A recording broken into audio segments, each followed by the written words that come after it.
Fearless Gamers, and welcome to another podcast here on Fearless Games. I'm Matt the Vet, and today I'm joined by... James Walker. How's it going? Alright, how are you? Not bad, not bad. What's new? Not too much. The new Diablo 3 season started the other day, and basically it's just, you start off with a new character, you go through it as if you never played it before, and you get some stuff for achieving season tasks and whatnot, primarily in adventure mode. It's fun, and they introduced something I don't think they had last season, which is Rebirth.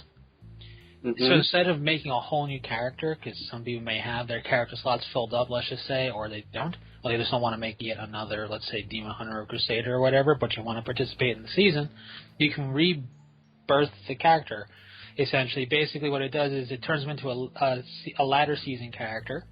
It reverts them to level 1 with no Paragon levels, and it puts all the gear they had in your mailbox, quote unquote, so you can have your other characters put it into the standard so you don't lose anything. And then you just play the season as normal, so you don't actually have to make a new character if you just don't have the slots or whatever. You can just do that instead, which is a nice feature. But it's fun. They introduced there's new areas to go into now in Diablo 3. There's a forest area that is a connection to the new area they introduced last ladder. And then there is a island, Grey Hollow Island, and I believe it's off of Act 5. I could be mistaken, just for where it's at. And then in Act 1, they introduced the royal quarters in Leoric's Manor, which was previously blocked off by debris and everything. So just cool new rooms to explore and destroy everything in, of course, and all that. So it's just fun times. I have absolutely no idea what you just said. Exactly. No, you do. But it's... No, I actually don't. I have no idea what you're talking about. With seasons, I'm Diablo show? You know Leoric. No, what these season things do is for ladders. Basically, it's in a season... Like you're actually climbing ladders? Like no, what? You know what ladders are. No, I don't actually. I don't play do StarCraft. You know ladders. I don't know this stuff. I play StarCraft campaigns. I don't play with ladders. No, you do know what it is. You're probably just not realizing it. Basically, it's like, you know how everything's ranked. Ladder is its own ranking system. Okay. And basically, you start off. It's separate from everything, so everybody's on level playing ground. Because we've been playing. Let's say, for example, with StarCraft 2, we've been playing it since it came out. So if we were ranked in anything, which would be god awful ranks for us probably, but if we were, we would have an unnatural advantage over somebody who just got into it. So a ladder puts everybody on a level playing field when you start the ladder, and you join it. You start off until you realize the person that's put ranked with you is like ridiculous god StarCraft dude, yet they placed him in level 2, like 3,751. Oh yeah, no, of course there's that. But with something like that's not competitive, like a Diablo 3 or any other type of game like that, the ladder makes it so you don't, like, the new player and the veteran player who wants to get the new season stuff. Because the season is just a way they introduce new content, like introduce new items, new areas to explore that you get early access to by playing in the season. It's nothing you have to pay for. It's just that you start off as a new character. It kind of puts everybody on a quasi-level playing field right away. Of course, within hours, people are max level, just power leveling people through it like it's nothing because Diablo players are crazy. But the theory is everybody starts off on a level playing field for getting exposure to the new stuff. So they introduced new areas to kill things. Like Leoric's Manor had a place that was had rubble blocking off a hallway. Now that's removed, and you have the royal quarters. So it's new stuff. They always introduce new items, new set pieces and gear and whatnot. And it's just ways to keep you motivated to want to log into Diablo 3 if you're a Diablo 3 fan. Because, you have to have, like, those games are very much the carrot on a stick. What's the new gear I can get? What's the new piece I can get? How epic can I feel? Unlike StarCraft 2, with the carrot on the stick is get better at playing competitively. And I say no. Because I actually just played my first co-op match yesterday in StarCraft 3. There are a lot too. And apparently we have music playing in the room because Elena's dancing to unheard music. Well, you know how it is. But she took her crazy pills today. Exactly. So I like the co-op missions because I didn't know you were ready to do some, so I'm up to the last mission in StarCraft 2 where they just decide to say, okay, we're gonna start you off with, like, absolutely nothing except for, like, 2 dudes, and here's 50 million guys! No, yeah, that very last mission is a definite jump in what you've been playing from to what all of a sudden they expect you to do next. Yeah. But, like, it's not terrible, it's just that, I feel like with it, the computer doesn't give you enough time to build. Like, it sits there and goes, it's been a minute? Let's see, they can beat a force that it usually takes to build in 20 minutes right now. Yeah, it's like ridiculous. The curve is definitely steep, but you basically experience everything that will be in the co-op, so there's no, like, spoiler stuff there. Yeah. I like the co-op missions a lot for the same reason I like to log into D3 every now and then, is that you can log into Diablo 3, do the adventure mode, and you can do something for literally 10 minutes and leave if you want to.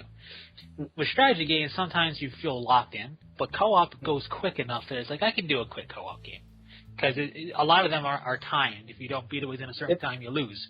So I do like the Last Stand feel to it. Yeah.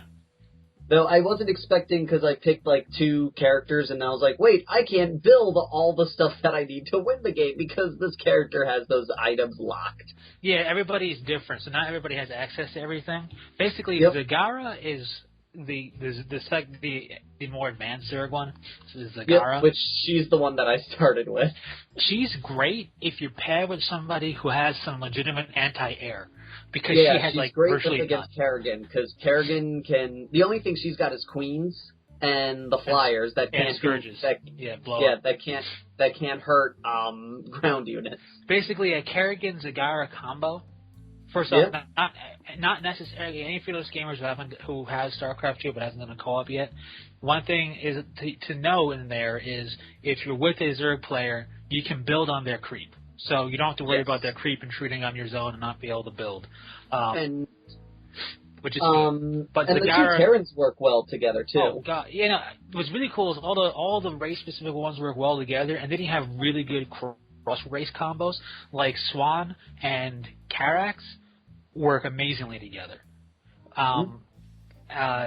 I really like Swan, and I really like Carax. Artanis is a lot of fun. Zagara is the one I like the least, just because she very much needs somebody with her force is very it's very limited. It's good. You can get it really quick. You can quickly overwhelm, but they're throwaway. So you're constantly rebuilding your army. You're constantly sending your army to die, basically. Yeah. So you need somebody who has a stable force that can actually hold it down when necessary. Now, speaking of such, want to switch gears a little bit real quick here. Okay.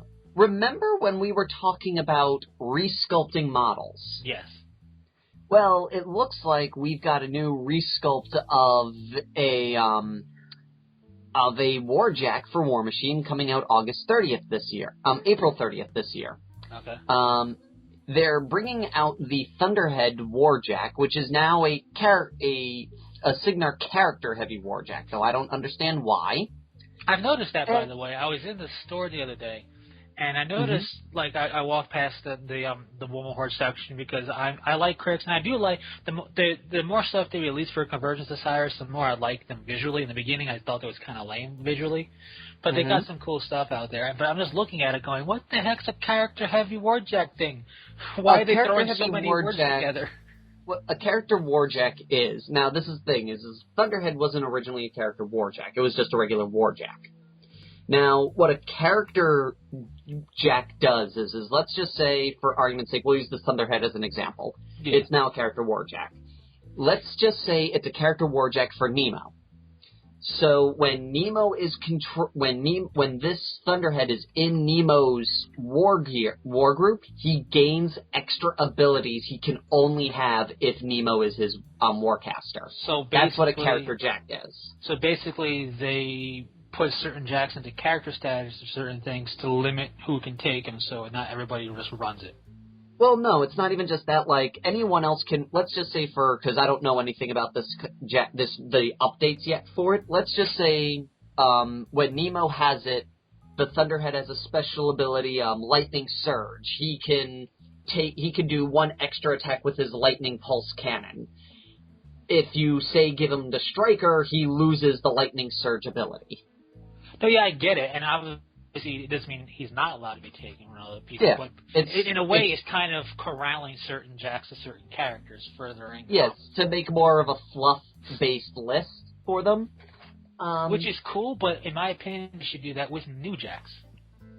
In my opinion, they need to read some of their fluff more, because Striker's character Warjack is not the Warjack that it should be, because... Yeah, you mentioned that before. Yeah, because it's like, it should have been a Charger. I mean, anyone who's read the fluff knows that Striker's first Warjack was a Charger, and he always has a Charger in his forces, so he should have a character Warrior, but neither here nor there. So the Thunderhead is getting re-released as a character Warjack. Now, here is the original Thunderhead model. Okay? So he's got like this, like, I'm gonna punch you look to ya. And then we got very 90s Ninja Turtle, I'm gonna punch you look. Yes. Now this is the new Thunderhead look. It's practically, they just changed the posing of his arms, added a cable to his back, and made him have two fisties. Like, he's like, come on, wanna fight about it? Yeah, but you know what they did? They did, in my opinion, one of the no-nos of posing models. Okay, made it, like, especially for, like, something that's going to be now just, like, a character-heavy Warjack thing about, when you, like, the original model has a sense of dynamic, you know, he looks like he's about to wind up for a punch or doing something. But it's interesting, and it's different in a sense it's non-symmetrical when you cut him down the middle, because one arm's one way, one arm's cocked back. This one is very symmetrical. Both arms are out there, kind of boring-like. You know what I mean? Like, it takes, like, what is he doing? You have no idea what he's doing there. He's just standing there. He could just be standing there recharging for all we know. You know what I mean? Like, one of those, like, when it comes to posing models and you read a lot of stuff on how to build models, a lot of people recommend avoiding this particular look. Now, that's one of the things I was talking about is, one of the things that I was curious about is like, I guess you would kind of consider with the, not even just, like, the fact that they remade the model and did, like, very little to it. Do you think that this is a worthwhile remake? Well, honestly, in looking at it and looking at the detail bits and comparing, the detail bits are a little bit crisper and cleaner. So that's a bonus. That's always nice in the end result and everything. It just, like, and while both arms aren't literally, like, one arm's a little bit behind the other arm, like, pulled back, it still looks too symmetrical when you look head-on. It just looks kind of boring head-on. Like, it's not that it's a boring model, don't get me wrong. There's plenty of dynamic elements to it. But I think it lost some of its charm where it had, like, looked like the other one was basically, like I said, like 90s Ninja Turtle or Power Rangers, I'm about to punch it type of look. And this is kind of less that. It also looks like they artificially extended his arms to give him more of a, like, bulkier appearance. You know what I mean? Like, it's like when you look at it from behind, his arm joints look rather thin and frail. And that's a typical Jack right, but arm. It looks more like pronounced, like they extended it to make his arms longer. To me, it could just be the posing, but that's how it looks in comparison. For being a crisper model, that's the bonus. For a resculpt, I feel it's like, again, you had the question of how similar do you go in pose. For example, I'm going to use 40K because I know that, you know that, and we can. And most people who listen to this know this. Yeah. Azrael. Good-looking model could stand a resculpt to bulk him out a little bit. Do you keep his posing, which is fine, or would you change it, and how far would you go? That, it's a question kind of like that for this thing. I guess this isn't just, I look at it as a character. It's named. It's specific. So, for me, though, I would have liked to seen maybe... I don't know how far. I mean, he punches things, so I don't know how far they could go with it. He shoots lightning too. Yeah, but representing that can look really lame. You know what I mean? Yeah. But I feel like they could have, I don't know. I feel like maybe a little bit more should have been done to it. I always feel with a resculpt, I Like, for example, like, you go and use, like, Azrael or something. I always feel if you're going to resculpt a model, you should not do a halfway point. You either don't in my opinion, you either don't resculpt the model, or you full-on give them a full-on makeover, in my opinion. Right. Now, with the exception of certain things, like, for a good example, like, let's just say the Dreadnought. The Dreadnought wasn't really a resculpt, it was a transfer from metal to plastic. Right. That's something a little bit different. And it got bigger. So, like, yeah. But just to fit in. But, like, for example, if Azrael was ever resculpted just to be more proportionally in line with how power armor is nowadays, granted, he's not too far off. He's not too far off, but he looks kind of thin. Yeah, but if he was kept the exact same way and just bulked up, I wouldn't have a problem because it's a good pose.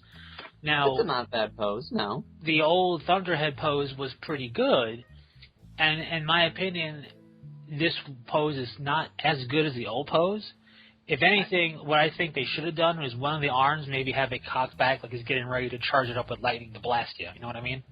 Like have it look like a typical mage having that open palm, like he's conjuring up an energy ball or something like that, or getting ready. Just something to kind of convey that he doesn't just punch stuff. That would have been pretty cool. But I also agree, if you are gonna resculpt it, it should also give collectors who have the older version a reason to buy it. Yeah, and also say, hey, look, I like the new pose, but I'm going to run the older model because newer players won't have seen this, let's just say, quote unquote. And you can still run it, it's not illegal. So all of a sudden they go, oh wow, what's that Azrael? Oh, why is his sword up in the air like that? Oh, this is his older sculpt, and before is he calling Thundercats?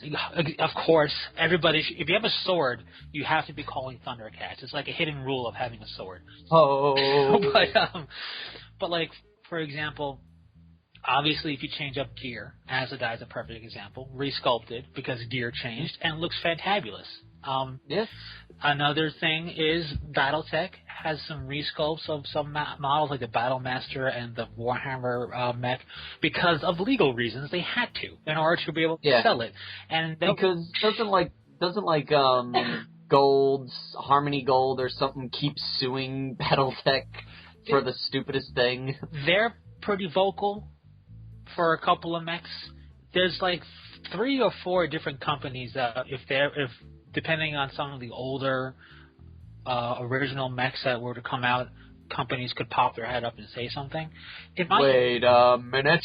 In my opinion, though, like the Warhound, or you see the Warhound or the Warhammer, I forget which one it is the closest of them all to a Robotech thing, and it's still different enough. You know what I mean? Like, when you get bipedal mechs, there's only so much you can do with that before it still looks like something else. You go one direction, it looks very Gundam-esque. You go a different direction, it's going to look very Robotech-esque. You go a further different direction, it's going to look very Mech Warrior-esque, Battletech-esque. Like, how far can you go with a bipedal mech? Is that the mech you're talking about that keeps getting sued over?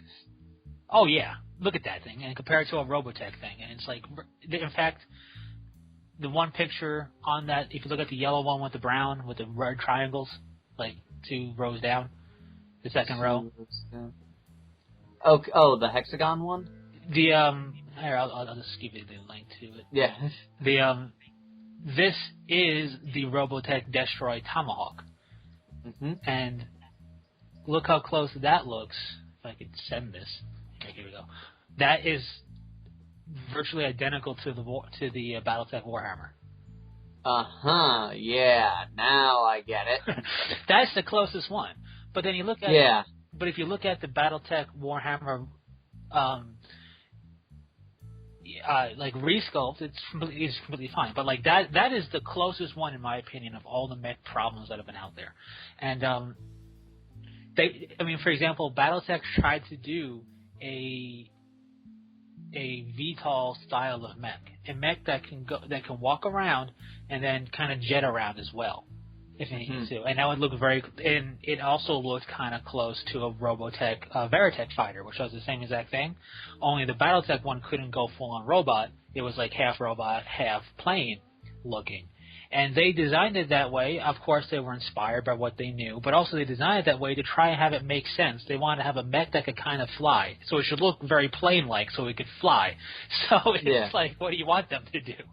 But yeah, those type of resculpts obviously are necessary for legal reasons.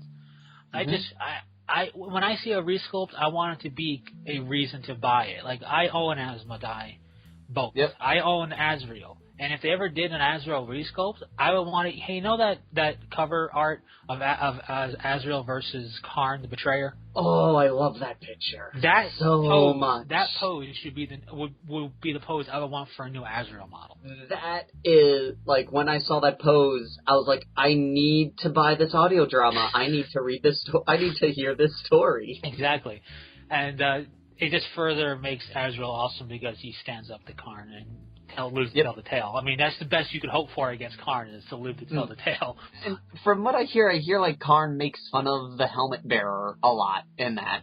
Yeah, I'm sure he does. I mean, it's Karn. Like, from my understanding, like from what I've heard, like, apparently Karn is, like, they're fighting and Azrael's, like, hiding, and Karn looks around and he just sees the helmet bearer and he goes, why does he bring him with him? He's giving him away. I now know where he is. And he tells him that. He's like, your helmet dude. He's the reason I'm finding you. Right. But I think that's part of if I don't know if that's true because I haven't read it or heard it yet, but like, part of my conspiracy theory with that is that the helmet bearer is like, you can't be hiding, get out there type of deal. Like, I'm gonna give you away on purpose. You're a bum. But like, that pose of that art is how would make a fantastic resculpt for Azrael, and I would purchase it, and it's different but still has the same feel for him. Yeah. And then you could switch between the two if you're playing a brand new person. You go, so you've seen Azrael, here's what he used to look like. And it's just one of those collector item things to have in miniatures. So, like, for me, a resculpt needs to feel, like, collector-worthy to a certain degree because you have, of course, a new player base that's going to only have the access to the resculpt once it comes out, for years to come, obviously.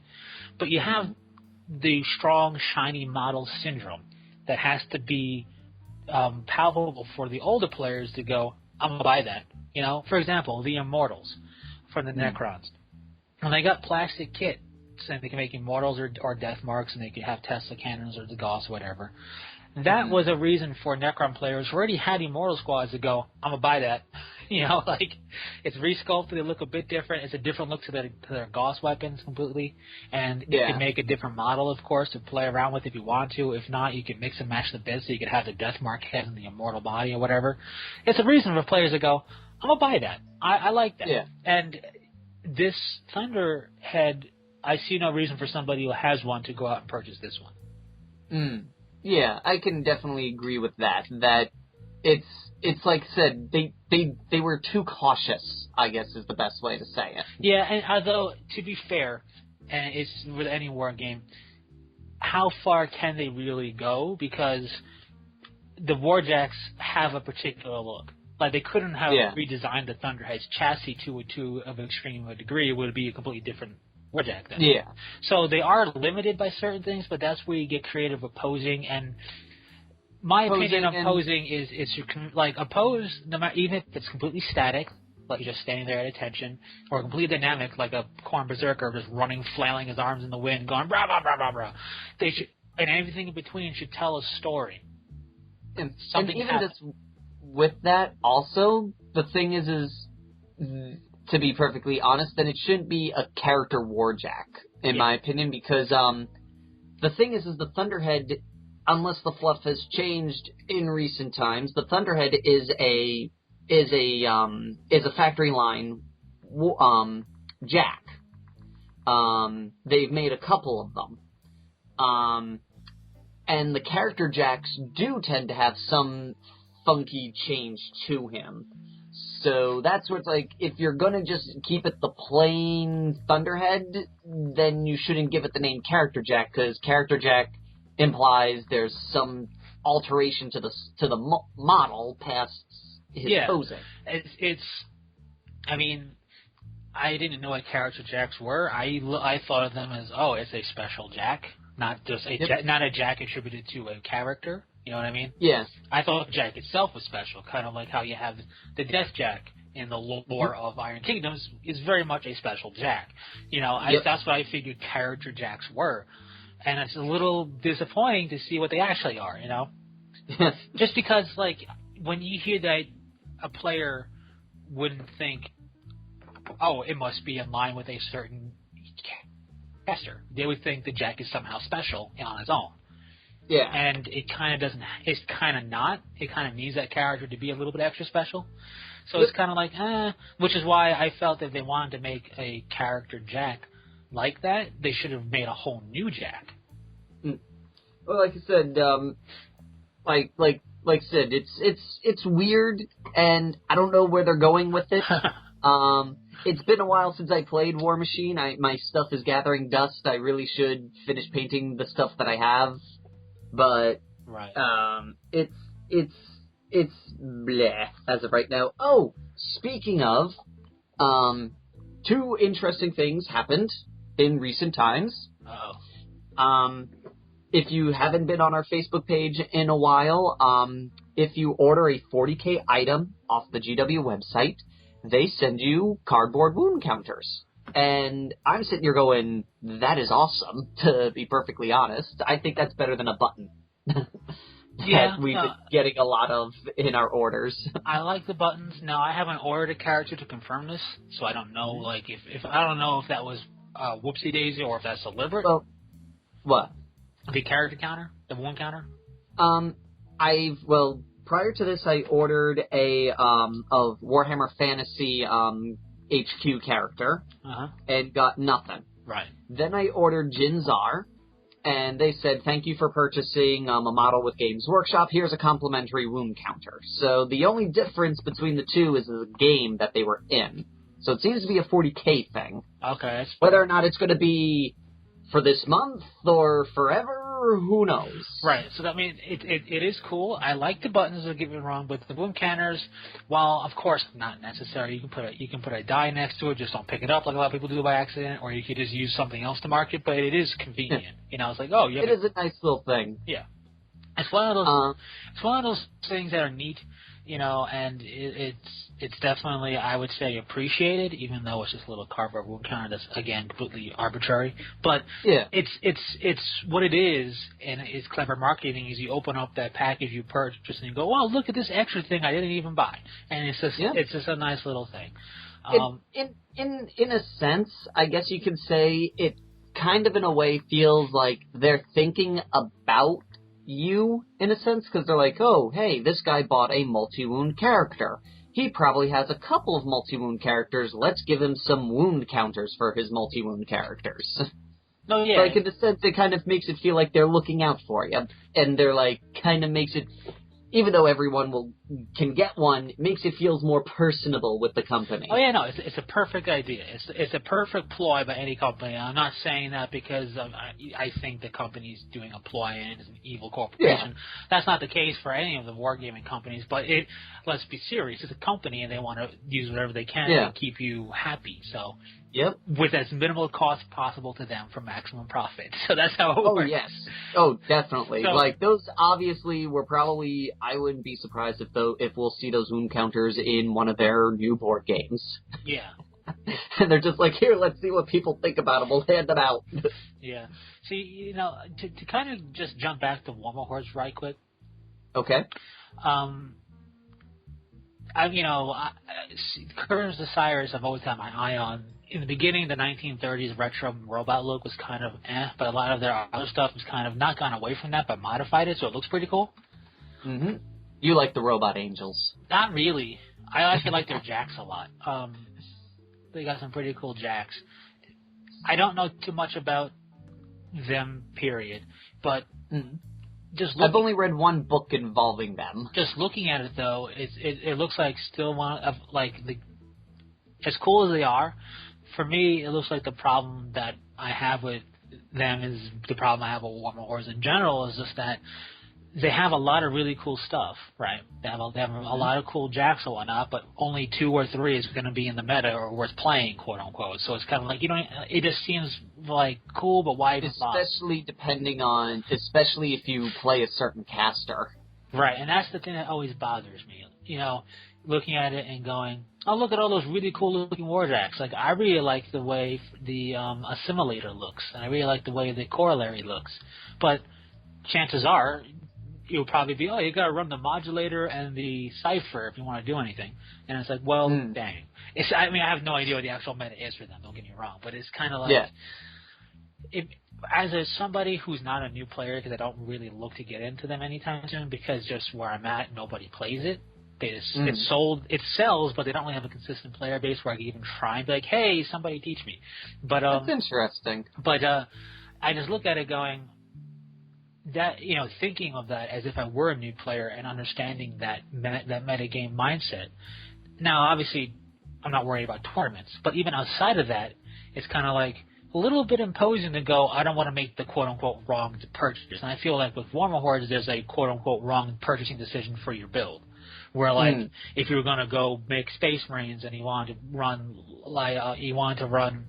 let's just say, the Raven Guard special character, Shrike, and then you wanted Dreadnoughts, that wouldn't be a wrong decision. It just wouldn't use his benefits at all, or it wouldn't make as much use of the Raven Guard benefits, but you could still run Dreadnoughts just fine. You know what I mean? Yeah. Like, there's no real wrong decision that way with the meta. There's just better synergies. And here I feel like, you have that Warjack with that caster, you really should have went with this Warjack, or you should have really went with this caster. This feels more intimidating, if that makes any sense. Yeah. Yeah, I get you. It's just like, don't make the wrong purchasing decision. Or else you're going to get called out by all the people who play. But it's just, I will give them a lot of props for their convergence of styles. In the beginning, some of the first stuff I saw, I was really on the look. But some of the newer stuff really has got me interested in their look visually. I think it's pretty cool. I know nothing about them. For all I know, they could be just really good cookie bakers. I have no idea anything about them. They bake cookies. Now, an interesting development has shown up in the Forge World area that poses a question for generally every wargaming company. The Eldar Vampire Raider, I recently was told from Forge World, is coming back. Well, to be specific, they said the Vampire Master Mold is being worked on, so they may have been actually planned to bring both back, since they didn't specifically say the Raider, they just said the Vampire. Yeah. So this vehicle has been gone for 2 years, roughly, with rules still coming out for him. Yet he's been gone from the website and everything else. Do you think it would have been better, or do you think companies should at least pose on their website the status, like, let's just say, for example, this model, it's been out for repair. Do you think they should have still have posted it on the website and informed everyone it's out for repair, instead of just removing it completely and pretend it never existed? It's tough. And the reason I say it's tough is, obviously I'm not part of any of these companies, but in looking at it, you have the concept of, okay, we're taking them, let's just use the repairs thing, because it's easier to talk about this way. The mold is really old, we got to resculpt it, Land Raider Mark II. So, we got to redo it, essentially, so we can make quality sculpts. Yes. I think having something, especially now that they have like a blog news thing, saying model being taken down for repairs, but informing us, even if they don't have an ETA, will it be better? But I feel at the same time also, models may be taken down, and there is no, maybe they would take it down going, you know what, we're not selling this model anymore because it doesn't sell and it's just taking up vital resource space, whatever, yada, yada, yada. So let's put it into storage. Let's take it off the website. But for our players who have it, let's keep up a PDF or whatever of the rules, let's just say. I think that's fine too. And then if they go, wow, there's a demand now because of something that we did and we should have figured that out or whatever, let's bring it back. It's weird. I think if a company knows why they're taking it down, they should tell the public. Yeah, I understand. There's one thing. I understand. Like, I totally agree with the if they're going to get rid of a model, just drop the bomb and get rid of it. Yeah. Like, as of right now, like, there's transfer sheets that just say sold out, no longer available. They're actually telling us it's sold out, it's no longer available now. Which is an improvement on the old website, which was, it disappears, or everyone hears it's going out and everyone panic purchases. Now they have 50 orders they need to make, and they only have 2 left of the item that they could actually sell. But I think if they absolutely know, like, they're going, okay, this model needs to be repaired, they just do the same thing. Sold out, undergoing repairs. So people are like, okay, I can't buy it now, I can buy it later, because having it, like, just for, like, say if tomorrow, let's just say, for example, the Land Raider Mark II just disappears, okay? Yeah. And everybody you're like, rejoicing. and you sit there going, oh, well, I wanted to buy that. I guess they don't make it anymore. What's the first thing I'm going to think of after that? Well, it depends. Who's bootlegging it? If you really want that, or you just purchase something else as like a silver medal. Well, there's the thing is I'm just going off of going for that model. Like, immediately just having it vanish and having no explanation. Like, for example, if, we're going to take the Land Raider Mark II and repair it. I don't know that. Me being a person who doesn't really care about where I get it, then starts going towards a bootlegger because I don't know it's going to be coming back in 2 months. No, yeah, I see the situation there. I just feel these companies aren't going to be that personable in terms of why. I think if it says, it says sold out, no longer available on something. I think if for repairs, if they did the classic temporarily out of stock email notification when it comes back, that would be the be the best way to handle those situations. Because that's what they do now for some stuff. Yeah, but they also now are doing more bloggy posts and whatnot. They can very easily just say, by update, this, and this are going off, are no longer available because of this. Yeah. So, or, like, for example, like, they have a tentative release of next month. They could easily blog, hey guys, guess what's coming back, instead of hoping someone emails them and spreads the word. Oh yeah, no, I get it. And, I mean, I think that's part of... I think it's part of the old machine slowly turning its gears for a new generation of stuff. Because Forge World being an extension of Games Workshop, being a very old company, you find older companies that aren't mega bajillion top tier companies like automotive manufacturers and stuff, but which would evolve and respond quicker to change in how things are. They tend to do that. Other companies that are established as old, it takes a little bit longer for them to do the new generational stuff, and we're seeing them finally getting into that really in earnest. So maybe they will start doing those things, which is something they should do. But it's weird. I also feel like sometimes something might be taken down to artificially drive up demand so they can bring it back out and maybe with a price increase. Not saying they're going to do that. But, I feel like the only other thing for models going off is kind of the closest approximation you can get to DLC in miniature wargaming, Like microtransaction DLC stuff. I feel like the closest you're going to get in miniature wargaming is a model just gone and all of a sudden people clamoring for it. Or a limited edition model. Right. I mean, that's the closest you're going to get to microtransaction DLC equivalents in a tangible product. But to be perfectly honest, if you ask me, that's a kind of DLC I can get behind. It is. I mean, for here's a turn. Microtransactions I've never been a fan of, even though that's the rate everything's going at now. I mean, FPSs, action adventure games, MMO stuff, and I don't like it. I think the game that really handles microtransactions the best is Heroes of the Storm, because it's a MOBA, and MOBAs tend to handle it a bit better. So you could purchase with real world money the characters, or you could build up the in-game currency, or save it up and buy a character, and you can amass it quick enough where you don't feel like you're totally being left into the dust. And and most of their stuff is cosmetics. Now there is stim packs to increase your EXP and gold gain, but that's for real money, and that's okay because it's not like making you gonna beat somebody else. Is type of deal, and they don't have any of that in their microtransactions.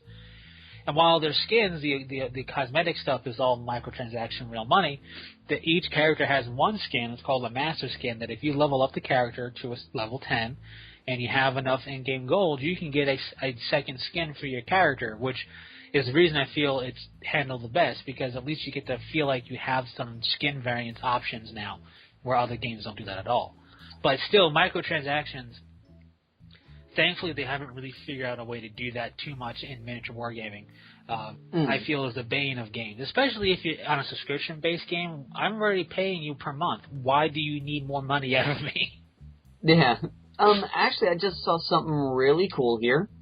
The whole edge brass thing that Forge World does? Yeah, which is pretty cool and honestly an old school thing, but yeah. Yep.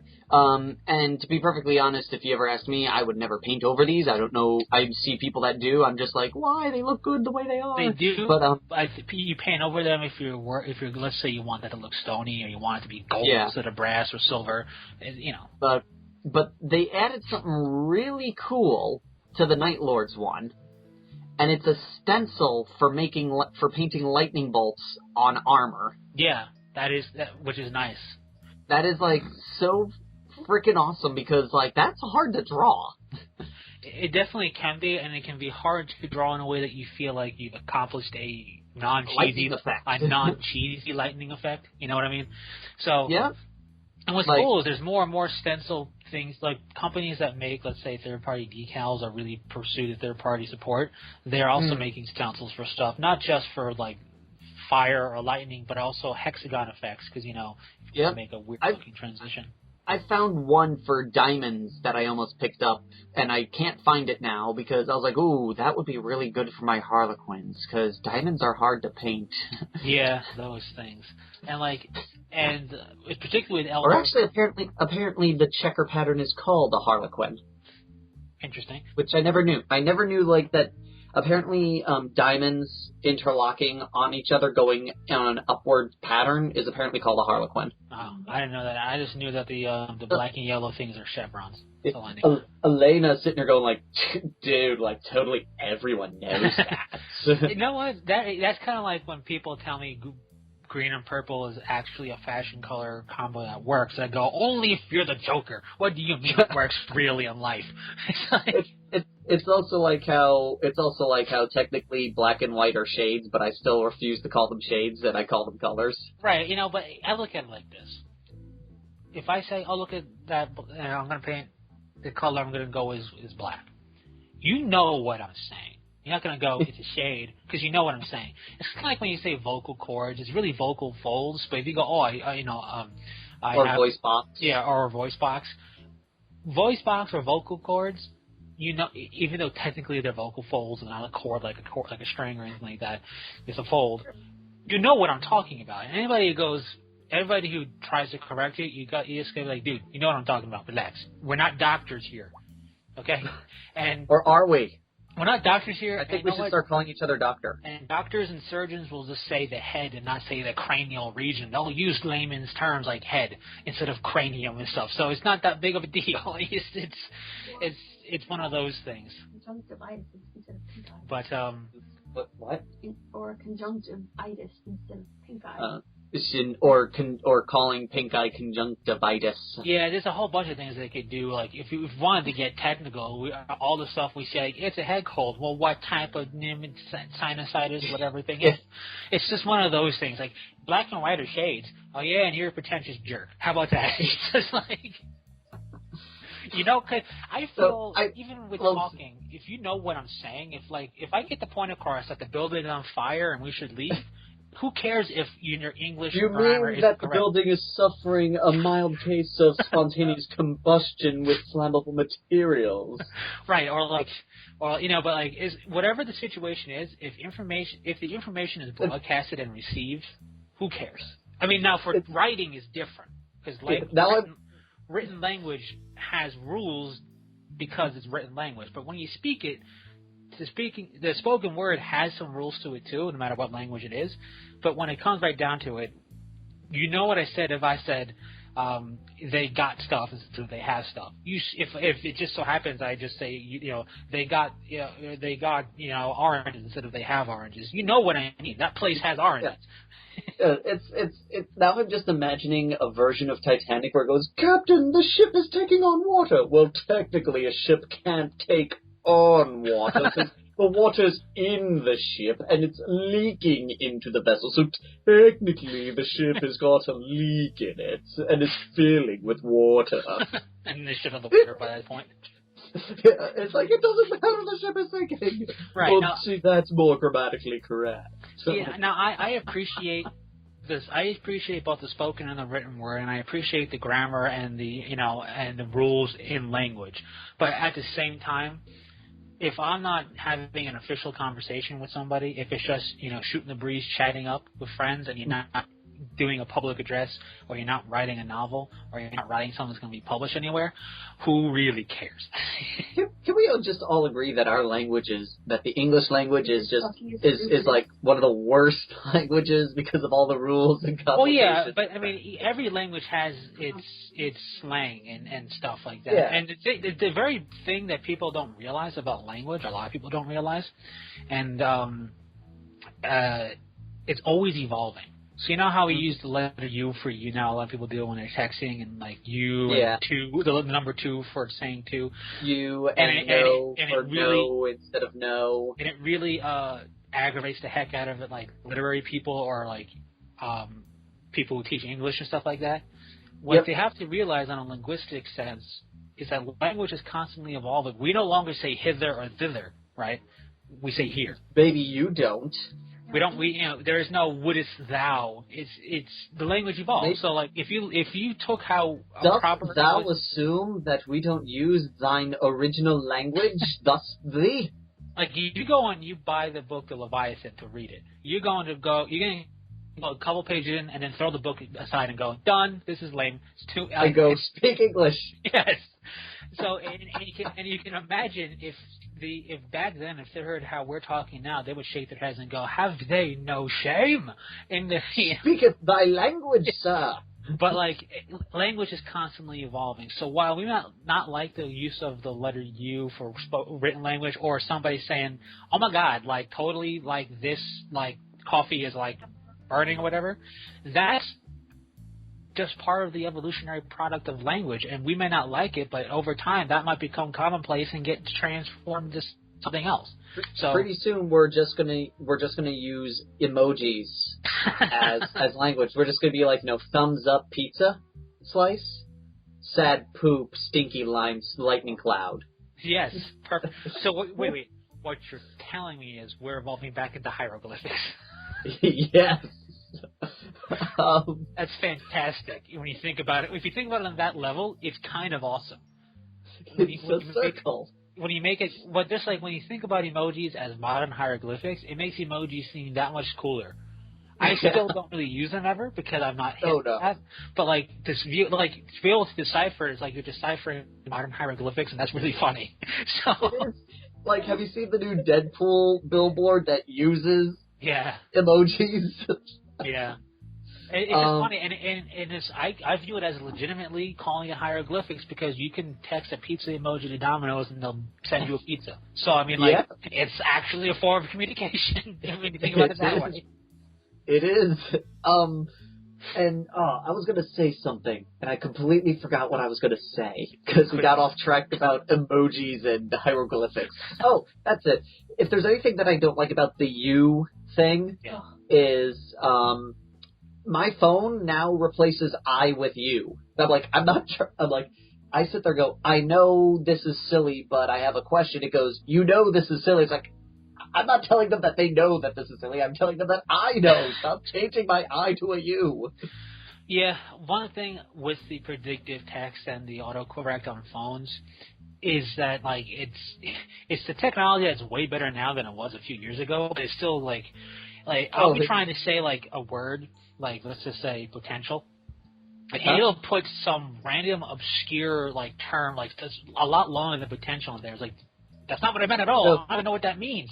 What are you doing? So for me, a lot of times it's because of the way my thumb is. Sometimes I'll accidentally hit O instead of I. And I've hit O so many times now that it autocorrects with to WAF. And when I click on it, it tells me what the original word was. It's like, okay, so it was, I'm not spelling it wrong, you're correcting it wrong. Yeah, some of this, like, projected text and, like, evolving dictionary for your words, evolving vocabulary lists and word lists and all that. It's annoying, especially when you do, like, I use swipe because I got used to that, and sometimes swipe is like, I'll be trying to say you, and it'll do got, even though I'll blatantly go, Y-O-U.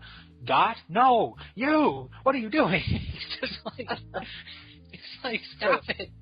But as I say to people at my job, advanced technology to make our lives more difficult.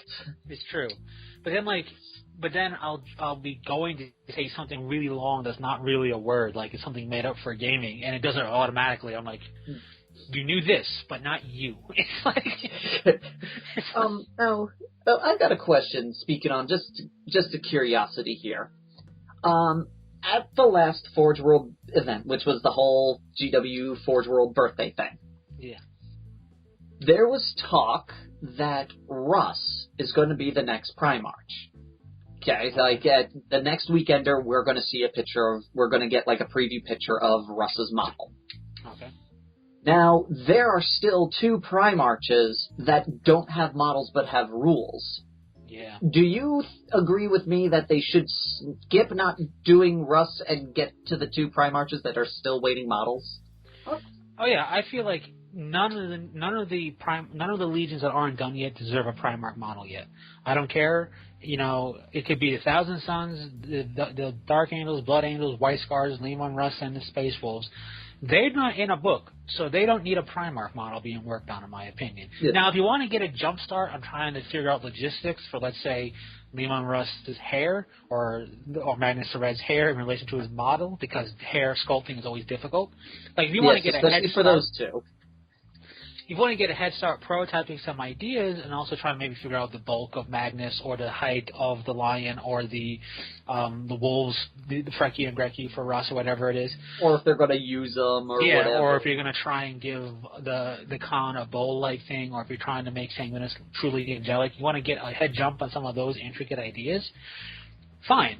Have somebody work on that just to get prototyping involved. But when you have Primarchs who've had rules, who are still waiting on their models, they need their models. Yeah. Now, I'm trying to remember, we still need Rogaldorn.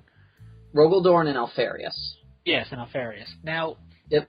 Which everyone keeps joking, how do we know he doesn't already have a model? Which, okay, I get it, the whole we don't know which one he is, but the joke's getting old. Yeah, no, I get it. It's like, I'm Alfarius. We all get it. We all get the Alpha Legion joke, but basically, deep down, every Alpha Legion player wants his Primarch. As much as they make the jokes, they want the model. Everyone wants Alfarius and Omegon.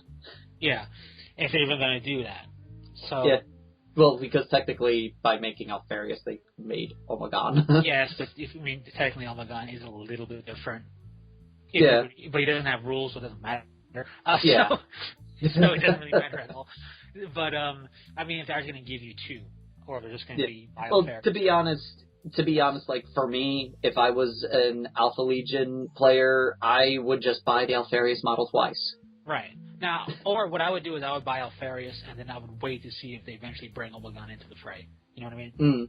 Like, just because there's no need to have him, there's no rules for him yet, so I'll just run Alfarius, and I'll call him Omegon if I want to. Just have it, and then wait to see if they make an Omegon rule, an Omegon model. But, and Rogaldorn, like, obviously, is also a character that I'm waiting to see what they're going to do also, because he has a massive chainsword. I want to see what they're going to do with it. Does he? Yeah. Yeah, I thought he was all about the fist. Oh, he has that too. He's got everything. So he has both. The Primarchs have everything, but it's just like... Hey, Korax has a whip. Anything goes. He has a whip, and he has 2 lightning claws, and he has 2, Archaeotech pistols. So he's got plenty of weaponry. So. Yep, which, I must say, his model looks so much better when it's painted. Oh, of course. When Fulgrim... If you look at the Fulgrim model unpainted, it also looks very silly. It's just kind of like... I do agree with a lot of people. It looks like he's getting a vacuum, like a fan just shot through at his face sometimes. Which one? The one where he's just screaming. It looks like he's just got a wind fan blowing at him. He's like, ah! He might. You never know. He is weird like that. But he is Fulgrim. He needs to have the fluffy Fabio hair. Yes, but like, I just feel like if you have a Primarch waiting his model with rules and everything, give us the model. Like, I've always felt that way. It doesn't matter who they want to work on for the legions that are yet to come. Like, the fact that, like, look at a really good example of this. The Ultramarines had their Primarch pretty much right off the bat almost when they came out. Yeah. That's a good practice, don't get me wrong. And it made sense, so I wasn't really upset that they worked on him over Rogel Dorn or Alfarius. But now that the dust has settled with that, give us Rogel Dorn and Alfarius. Yeah. I mean, the Raven Guard waited long enough for Korax. Yeah. I mean, it's like, I get the idea. The only thing I can fathom is the decision was made because, from my understanding, at least from every stop, you throwing me off. For every event that is going on, it seems like there's always been two questions asked. What's the deal with Russ, and what's the deal with Magnus? So I can understand them going, well, it seems like everyone doesn't care about these two, they want us to make Russ and Magnus, but at the same time, I agree, as much as I want Russ and Magnus, I feel bad for the Imperial Fists and the Alpha Legion who have had their Primarchs and can't run them. Yeah, without doing something crazy on their own. But, like, I've always, since book one, I've always been like, okay, make the models for the stuff we have, right? Don't go giving us the White Scar upgrades and the Thousand Sun upgrades and the Dark Angel and the Blood Angel upgrades are all cool and does kind of help with players who are still waiting for their stuff. Especially with the new book coming out. Right, but at the same time, if that time could have been spent getting something that was already out quicker, I would have preferred that. Now we won't know, but my point is that work on the stuff that's out. Now, yes, there might be a big clamoring for Leman Russ and Magnus the Red because they would, everybody wants the dueling stuff and they have crazy hair and yada yada yada. And Frecky and Grecky. Yeah, but that's the excuse that Sonic 06 developers use for why Sonic 06 came out broken and terrible, because the fans wanted it now. And everybody wants stuff now, but you have to understand that they can't get it now all the time. So now is not now is later. And plus, there are plenty of Rogel Dornites out there and Alfarius Legion Knights out there going, where's our stuff? Yeah. And would I love to see all the Primarchs out immediately? Sure, but those that have I'd like rules. to see them in order. Yeah. In order of rules. Yeah. So I would prefer them to go, or if they want, here's Leman Russ prototyping early stages, and by the way, right next to it, here's Rogel Dorn. That would be fine. But it's not going to work that way most of the time. Who knows? But it's just... now, there's the question, because you would know this better. Have they been releasing them in the order in which they were found? No. Okay. If they did that, the line would be out first. Oh, you mean like found by the Emperor? Yeah. Angron came out before Horus, and Horus was the first one found. Okay, right. So no. So no. And they're not going by Legion they're not order going by Legion either, numbers. because that'd be Dark Angels be first, and they're not going by Legion numbers of those that they're putting out, because then Fulgrim would have been first, because that's the third Legion. So they're really not going in any real order. Fair enough. What's the funny thing, actually, recently I was with a friend who just sadly fell to the dark side. He's playing Space Wolves. And he goes, and he mentions to one guy, and he's got like these two wolves with him, and I'm like, Frecky and Grecky, and he goes, what? And I was like, those are their names. They're like, no, that's not their names. Like, yes. He refused to believe that the two wolves' names is Frecky and Grecky. But let's be honest, some of the 40K fluff for certain things is kind of like that. No, let's not. Let's pretend that's not actually it. Like some naming structure or ideas, you're just kind of like, ugh. But remember, it was the late 80s, early 90s. Times were different. Frecky and Grecky made sense. Aren't they, like, if I understand correctly, they're technically his brothers. It's... Because they're from the wolf that raised him. Yeah, well, we don't get into that. It's just one of those weird things. It's also like how we don't really say the Emperor's a whole bunch of shamans who committed suicide at once. Yes. We don't get into that. So, we don't... Yes, that is a thing. That is actually how it is a thing. Well, that's an old thing. And also we don't go into the Sensei or the ordered realm in the realm of chaos. We don't go into any of that. Or the fact that the Emperor possibly was possibly creating a new chaos god. Right. Well, that's the whole idea of him being or not so much possibly that he is a chaos god, but he's the chaos god of order in the realm of order within the realm of chaos to combat the chaos gods. And you kind of go, stop this bike, I want to get off. There's also a theory that in creating in destroying religion, he was creating a chaos god of nothingness. Yeah, I mean, there's that theory, and there's the theory also of the sensei and everything.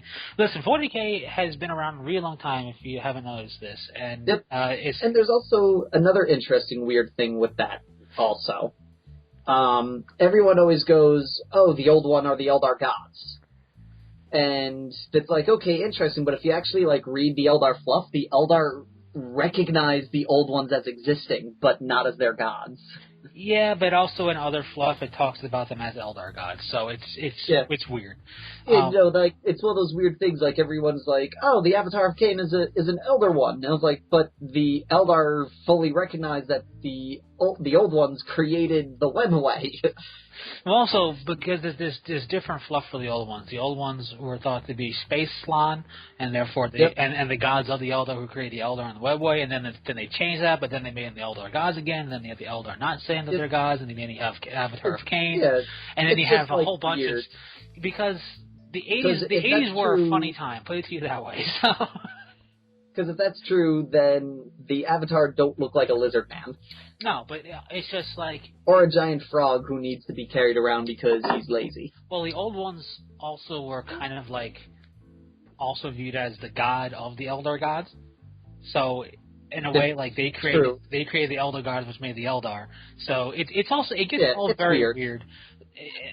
It's like how there's 17 events that were called the War in Heaven, and no one can tell which one you're talking about. Right. With the Necrons, it's just their big war that they did back in the day, and everybody else is like, huh? So it's... And the Eldar, it's the one where Cade slaughtered all the gods because they were doing what he wanted, and then you talk to the other dudes, and blah. Well, it's a perfect case of a old war game, where... It wasn't necessarily taken particularly seriously in the 80s, but then as it gained steam, they actually retconned things and brought it into more in line and created a universe that this took time to form. Went from primordial ooze of just this amoeboid thing to having a definitive structure and shape that we know of as Warhammer 40K today. And in all honesty, I think it's a product of being one of the forerunners of modern miniature wargaming. Being the prototype of it, you could say, in a way, not 40K, but Games Workshop doing it, they didn't really know what to do, and they took time to boil it down to what it is now, which is why when you see a lot of new war games coming out, they have kind of a much more concise start to their universal plot, because the ground has been broken for them to go on. You know what I mean? It's been paved, so they know what to do and what not to do. Don't just make sci-fi, fantasy in space, yeah. 40K started out as, but also if you give it time, as Warmachine is the next oldest one really to talk about. Once Warmachine reaches that ripe old age that 40K has, once it gets up there into its 20s and everything like that, and starts, once it gets its college degree and settles down with a job and tries to pay off its loans and everything. Once Warhammer Hordes does that, you'll have enough time to look back on it and go, remember that crazy old fluff from Warmachine? Yeah, that was weird. But it's not old enough for that yet. So, and my rule of thumb is the game has to get older than its median player base age before you can start going, that's got some weird stuff in the beginning. And Warmachine is not quite there yet. So, but it will be. And if I don't know if, let's say miniature wargaming still survives 20 years down the line, right?